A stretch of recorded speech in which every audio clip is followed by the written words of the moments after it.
This is the Simsy portal where you can manage your real-time billing and keep a view on your entire SIM card estate for data usage and other alerts.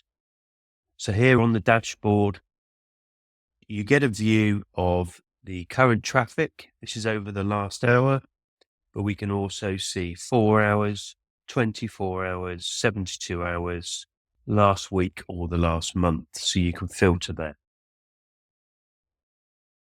In the top right-hand corner, we have the continuous view of the current balance across the account. And if you click on the value, you then get a more detailed view. I can see the transaction by endpoint, so I could then go and investigate why this endpoint here has used the data. These are all fairly small transactions, so we're quite happy with that. But if there were larger ones, you might want to filter those out. Across this top bar, you've got a top-up button. So we can run the account on either a prepaid or postpaid basis. We run a lot of customer accounts on prepaid where they top up on a card and decrement that balance in real time. We can also add a credit limit, so you can go negative and then pay on either a monthly invoice or weekly or however it works. You can then see your current available balance, which is a combination of the topped up balance and the credit limit together. And you can set warnings.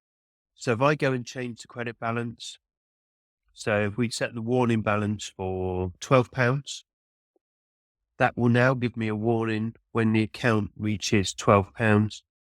And that will come through as a webhook. So you can either have that as an email, or you can ingest it into another system where you can start running a lot of activities. Now, one thing to look at is the endpoints. As I mentioned, around the APIs, so we'll go into this one here.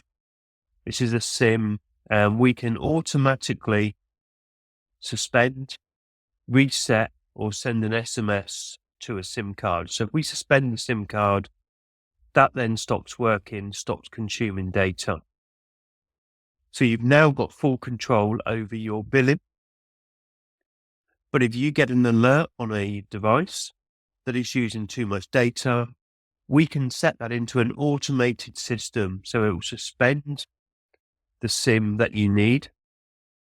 If it's running rogue data, it's using too much, somebody's using too much data, that can all be stopped instantly and automatically and then retrospectively checked. So you don't end up with a huge bill that you've then got to deal with the device, and don't end up with a huge bill first.